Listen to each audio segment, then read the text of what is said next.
Hello viewer, welcome to Life in Abundance, our Divine Heritage YouTube channel. Now, having spent most of my years studying theology and recently several other disciplines like philosophy, metaphysics, and mental science, which has been called New Thought and the New Order, I've come across many issues that raise many questions people, including Christians, ask. But the answers are either elusive or not conclusive. They are referred to another world. Now, having read from all these widely and seriously, I have also seriously and critically studied and searched the scriptures and have endeavored to present and teach a biblical understanding that provides a process of unfolding the scriptures beyond the traditional theology and today's ordinary sermons, with a view to address the challenging issues which we find ourselves only mentioned without effective answers. Now, having studied these other disciplines above, I came to a realization that there is another approach to interpret the Bible in a way that relates with these other disciplines, especially the critical presentations made by science. This is the direction I am taking. In my first 5 videos, I intended to give an introduction to my work. I also intended to prepare your mind in the beginning of my theme in the last 2 videos.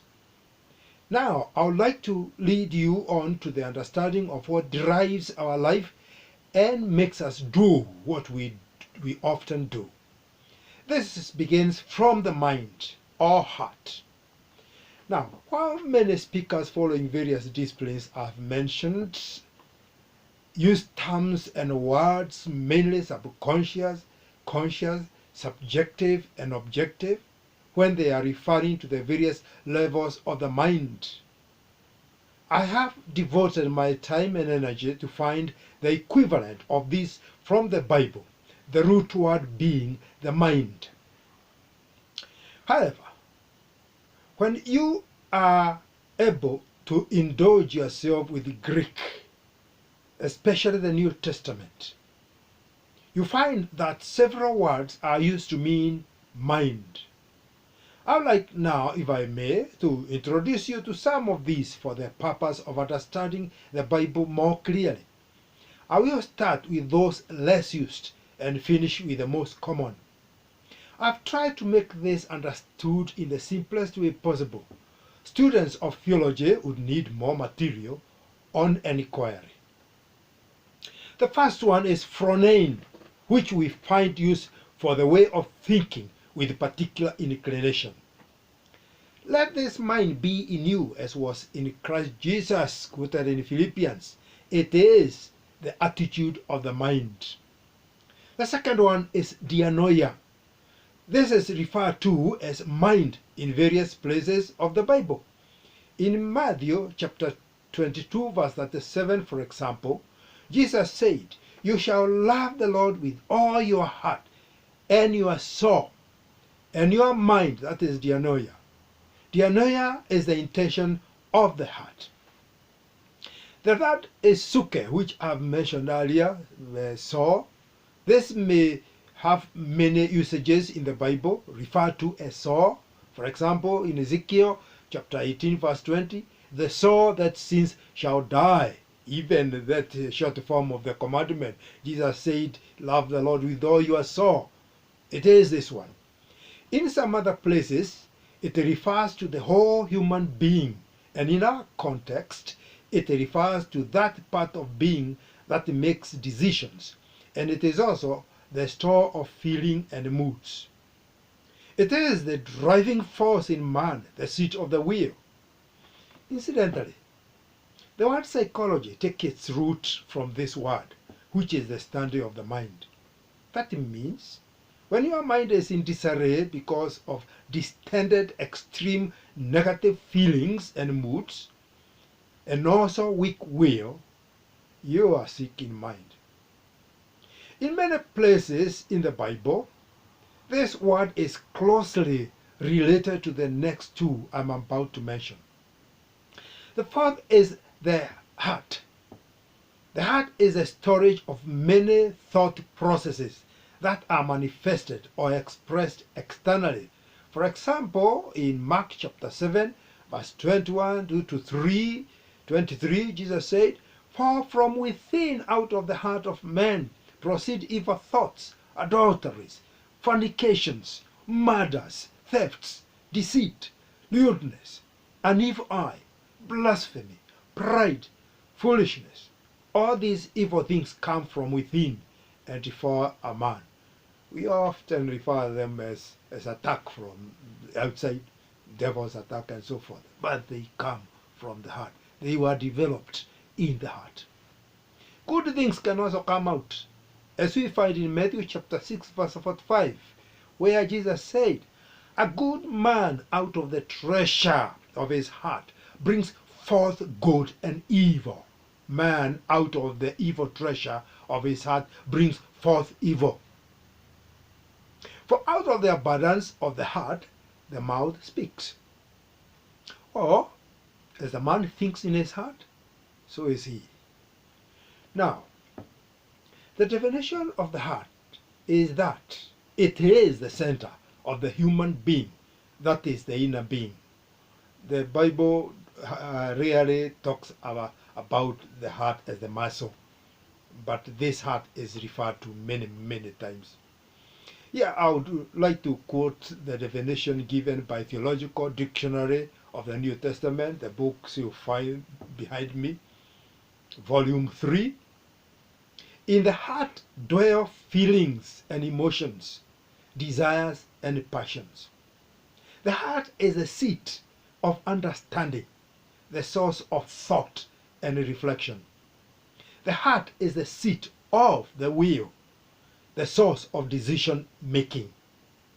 The heart is also supremely the one center in man to which God stands, in which the religious life is rooted, which determines moral conduct.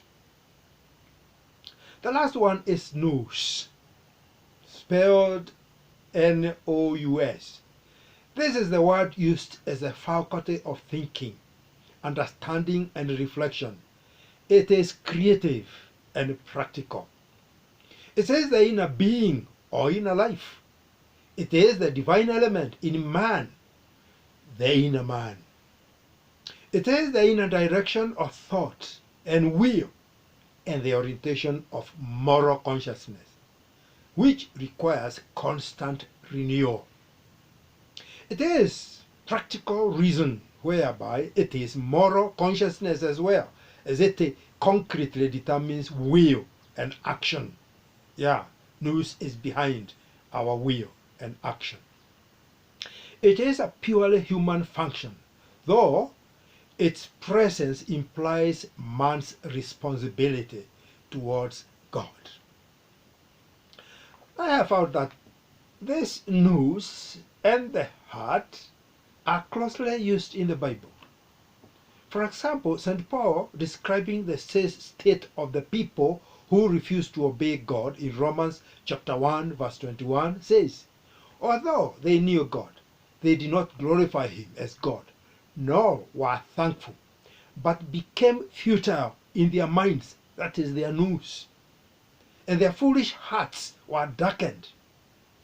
Or Ephesians chapter 4, verse 17 and 18, "This I say and testify in the Lord, that you should no longer walk as the rest of the Gentiles walk, in the futility of their minds," that is nous, "having their minds," which is dianoia or understanding, "darkened, being alienated from the life of God because of the ignorance that is in them, because of the blindness of their heart."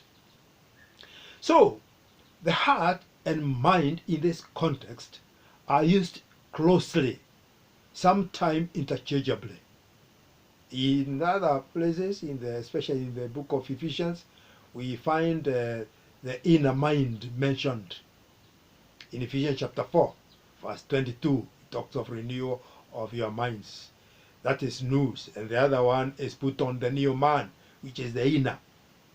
In some places, Suke, which I mentioned earlier, is also part of them. It is this wide definition of the mind I have previously mentioned in my videos, and I would like to deal with in my talks, that the proper positive use of them you bring great results. It is the threshold of all my video talks, and it is the threshold of every human being. I'd like now to concentrate on the mind, that is the nous, and I shall use the message in Romans chapter 12, verse 2. And here I paraphrase. Do not be conformed or be molded to this world's pattern or way of life, but be transformed by the renewal of your mind, that is nous. Then you will be able to discern the will of God and know what is good, acceptable, and perfect. This is my most interesting subject, favorite verse that I like, and I would like to give it my whole energy in expounding it to you. Now, I'd like to start by defining an understanding of the term world or age referred to here. The writer of Ecclesiastes chapter 7, verse 29 says this, "But behold, this I have found, that God made man upright, but they have sought out many devices." Sorting out many devices is the description of what is referred to as the world, and it is interesting to explore. The history of the origin of man, as recorded in the Bible, demonstrates man making evil devices rather than good. These are eminent even today. A very high percentage of the world's talk is negative and detrimental. We hear them in court corridors and in prisons, in politics, media houses, and social media. These actually are the worst in terms of the language and the things they push to the human beings. The Old Testament is full of them. We hear them from hospital medics, in churches, especially sermons. The world is full of fear invested imaginations of impossibilities, discouraging imaginations, and even misplaced imaginations. People are killing each other or themselves. The late Billy Graham wrote a book to that effect in the 1960s, calling it World Aflame. It is a wave which is perpetrated and given momentum by people who are not conscious of the evil they are perpetrating. This is the world we are molded to live in.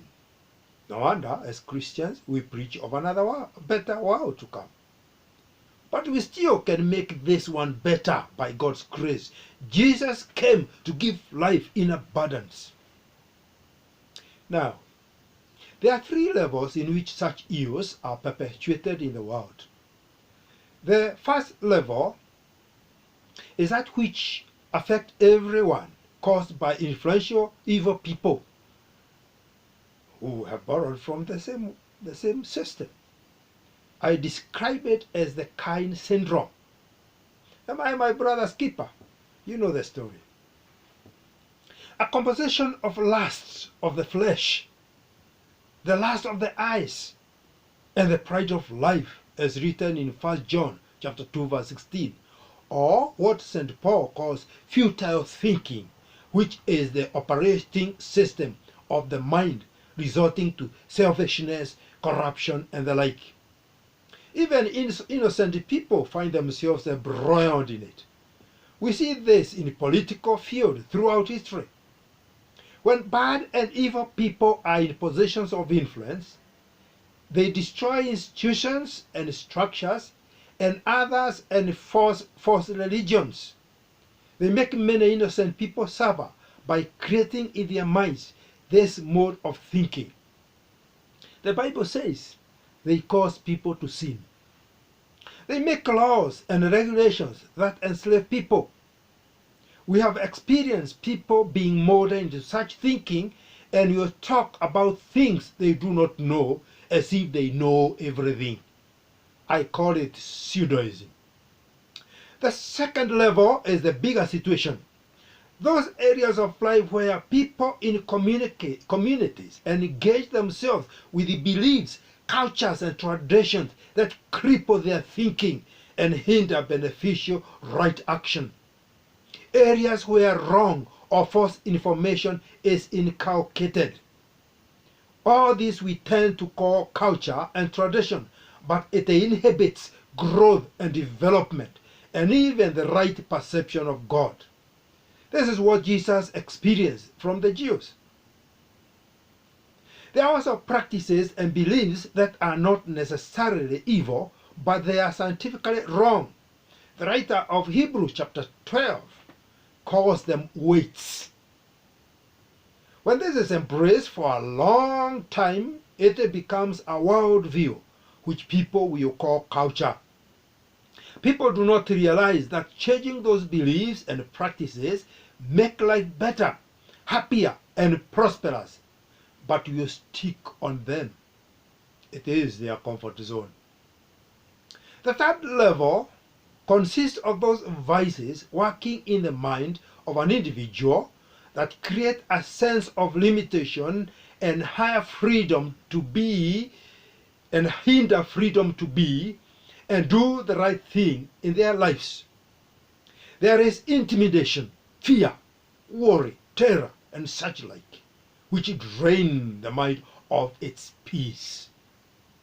This is an inner molding, where an individual, out of coping or being influenced by what others are doing, picks and practices to their downfall. This becomes a problem when you comfort yourself and give yourself reason why you are or things are like that.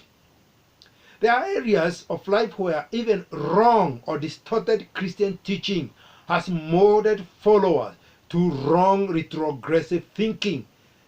They can never grow into maturity, even though they call themselves mature Christians. Now, the nature of this mind, which I'm calling nous, is that you store what you absorb in your heart. They work together. Why should we see bitter Christians who will speak or write language that is not wholesome? I see them on the Facebook. They speak out of the abundance of their hearts.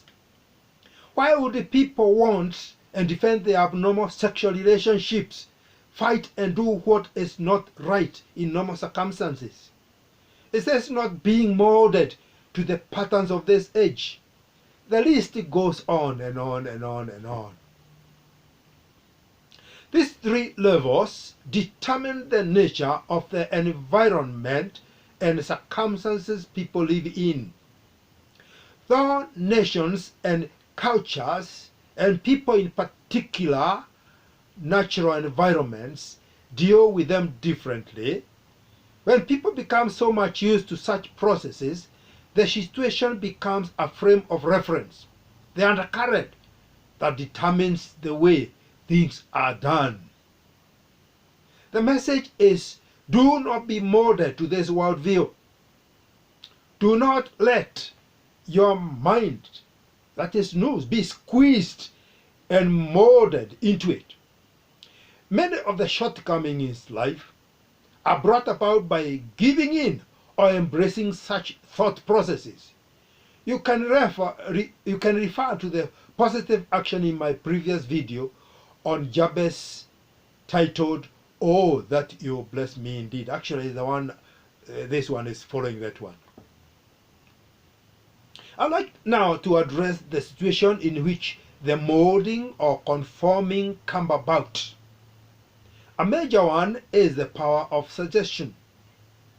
In ordinary life, you use your five senses to absorb what is being done by others, and you pick without thinking and apply it to your life. When it is repeated many times, it becomes a habit. Then you are conformed. This affects greatly the younger generation whose minds are being developed and will pick and copy what they see, feel, or fear.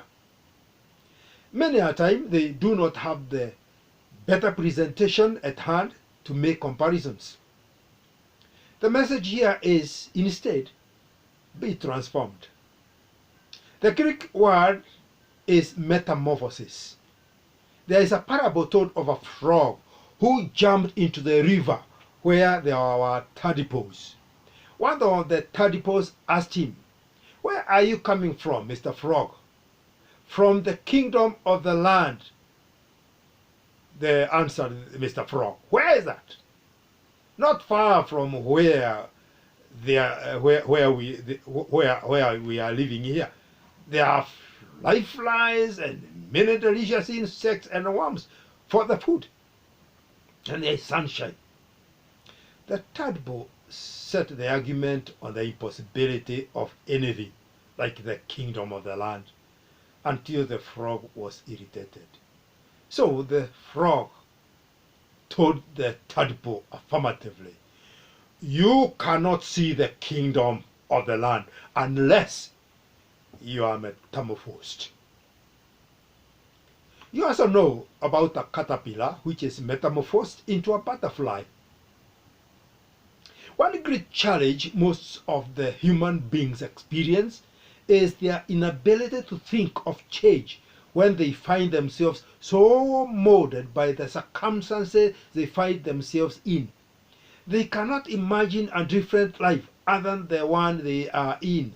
The world of limitation is so deep in their hearts and minds. All they can do is to blame everything except themselves and maintain the status quo, longing for a distant change. And unfortunately, in their minds, they cannot change if they stick to that. Hopelessness and despair is the norm and talk or thought of the day. Now, it is the renewed mode of thinking that such shall need. Now, our object is to get out of this circle of limitation, and the only way to do this is to get out our thoughts and feelings molded into new forms continually and advancing to greater and greater perfection. This is the renewal of the mind. Since it is a wide topic, I shall address it separately in the next video. This will be part 2, which is more important and exciting. Yes, I know it is exciting because I have it in my heart. Due to its intensity, to help you grasp the message, I intend to post this on my website. You can visit and read it. Thank you for watching. I'm sure you have enjoyed viewing. Please share with friends. I'm praying for more people to watch and hear this. And in appreciation of the work done, your generous donation will be highly valued. This will help sustain this video teaching ministry highly, as it demands time and money for research and study. The problem with the preachers, is that they rely on their listeners. Now, good information has value to life, but it is expensive. Please visit this website, which is also on the video description caption, to find the payment gateways for your action. Thank you as you do the needful. May God bless you.